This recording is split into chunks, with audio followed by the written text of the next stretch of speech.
অহাকালিয়ে নতুন বছৰ দিব ভৰি কিছুদিনৰ আগত আমাৰ জুবিন দা গৈছিল মৰি কিন্তু সকলোৱে পাহৰি গ'ল মানে আমাৰ যে জুবিন দাই পোৱা নাই ন্যায়টোৰ কথা কৈছোঁ আমি সকলোৱে 2026ত অহাকালি দিম খোজ কিন্তু আজি বহুতে খাব ভোজ বাজিব ডিজে আৰু গান কিছুমানে আকৌ ক'ব মালৰ বটল দুটা বেছিকৈ আন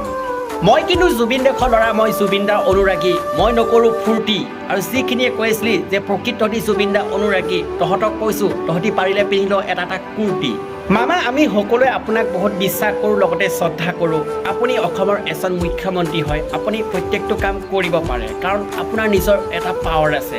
আপুনি মছজিদ ভাঙিব পাৰে আপুনি বেদখলকাৰীক উচ্ছেদ কৰিব পাৰে তেনে আপুনি জুবিন দাক ন্যায়টো কিয় দিব নোৱাৰে যদি আপোনালোকে নিজকে ৰজা বুলি ভাবি জুবিন দাক লৈ ৰাজনীতি যদি কৰি আছে মনত ৰাখিব এজন তাতকৈ ডাঙৰ ৰজা আছে মনত ৰাখিব যিসকলে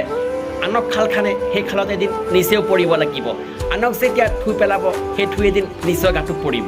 মই সেইবাবে কওঁ মানুহক দেখুৱাই কেতিয়াও কাম কৰিব নালাগে মানে মানুহক দেখুৱাই জাষ্টিছ ফৰ জুবিন গাৰ্গ লিখি দেখুৱাই লাভ নাই প্ৰকৃত যদি আপোনালোকে জুবিন দাক ভাল পাইছিল তেনেহ'লে কিহৰ ফূৰ্তি কৰিব লাগে যে নতুন বছৰ আহি আছে ফূৰ্তি কৰক মই মনা কৰা নাই জুবিন দাই ন্যায় পোৱাৰ পিছত আপোনালোকে ফূৰ্তি কৰক